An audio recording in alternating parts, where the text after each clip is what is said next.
श्रीमद् भगवद गीता 9वें अध्याय के महात्म्य।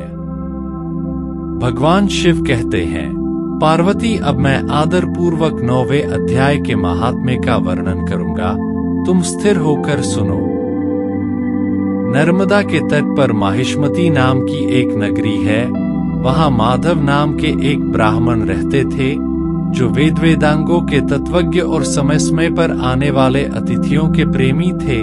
उन्होंने विद्या के द्वारा बहुत धन कमाकर एक महान यज्ञ का अनुष्ठान आरंभ किया। उस यज्ञ में बलि देने के लिए एक बकरा मंगाया गया। जब उसके शरीर की पूजा हो गई, तब सबको आश्चर्य में डालते हुए उस बकरे ने हंसकर उच्च स्वर से कहा, ब्राह्मण, इन बहुत से यज्ञों द्वारा क्या लाभ है? इनका फल तो नष्ट हो जाने वाला तथा ये जन्म, जरा और मृत्यु के भी कारण है। यह सब करने पर भी मेरी जो वर्तमान दशा है, इसे देख लो। बकरे के इस अत्यंत कौतूहलजनक वचन को सुनकर यज्ञ मंडप में रहने वाले सभी लोग बहुत ही विस्मित हुए। तब वे यजमान ब्राह्मण हाथ जोड़ अपलक नेत्रों से देखते हुए बकरे को प्रणाम करके आदर के साथ पूछने लगे। ब्राह्मण बोले, आप किस जाति के थे? आपका स्वभाव और आचरण कैसा था? तथा जिस कर्म से आपको बकरे की योनि प्राप्त हुई, यह सब मुझे बताइए। बकरा बोला, ब्राह्मण, मैं पूर्व जन्म में ब्राह्मणों के अत्यंत निर्मल कुल में उत्पन्न हुआ था। समस्त यज्ञों का अनुष्ठान करने वाला और वेद विद्या में प्रवीण था। एक दिन मेरी स्त्री ने भगवती दुर्गा की भक्ति से विनम्र होकर अपने बालक के रोग की शांति के लिए बलि देने के निमित्त मुझसे एक बकरा मांगा। तत्पश्चात जब चंडिका के मंदिर में वह बकरा मारा जाने लगा, उस समय उसकी माता ने मुझे शाप दिया, ओ ब्राह्मणों में नीच पापी, तू मेरे बच्चे का वध करना चाहता है, इसलिए तू भी बकरे की योनि में जन्म लेगा। द्विज श्रेष्ठ, तब कालवश मृत्यु को प्राप्त होकर मैं बकरा हुआ। यद्यपि मैं पशु योनि में पड़ा हूं, तो भी मुझे अपने पूर्व जन्मों का स्मरण बना हुआ है। ब्राह्मण, यदि आपको सुनने की उत्कंठा हो तो मैं एक और भी आश्चर्य की बात बताता हूँ। कुरुक्षेत्र नामक एक नगर है, जो मोक्ष प्रदान करने वाला है।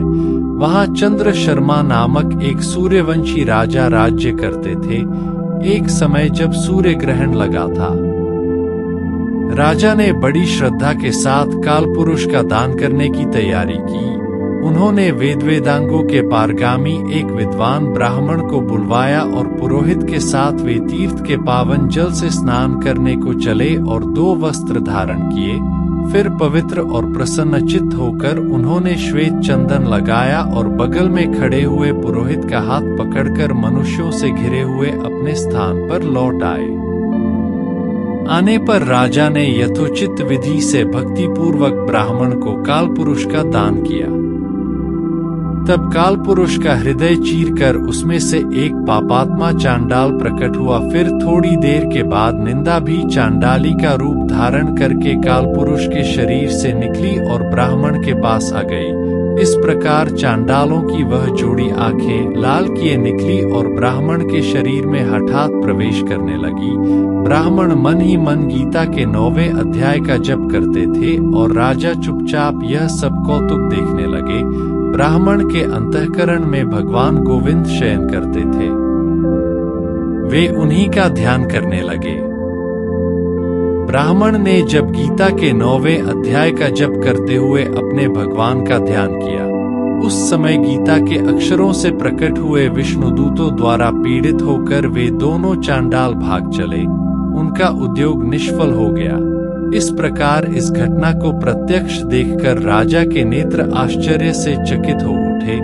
उन्होंने ब्राह्मण से पूछा, विप्रवर, इस भयंकर आपत्ति को आपने कैसे पार किया? आप किस मंत्र का जप तथा किस देवता का स्मरण कर रहे थे? वह पुरुष तथा स्त्री कौन थी? वे दोनों कैसे उपस्थित हुए?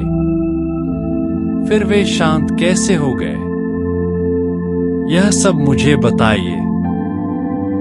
ब्राह्मण ने कहा, राजन, चांडाल का रूप धारण करके भयंकर पाप ही प्रकट हुआ था तथा वह स्त्री निंदा की साक्षात मूर्ति थी।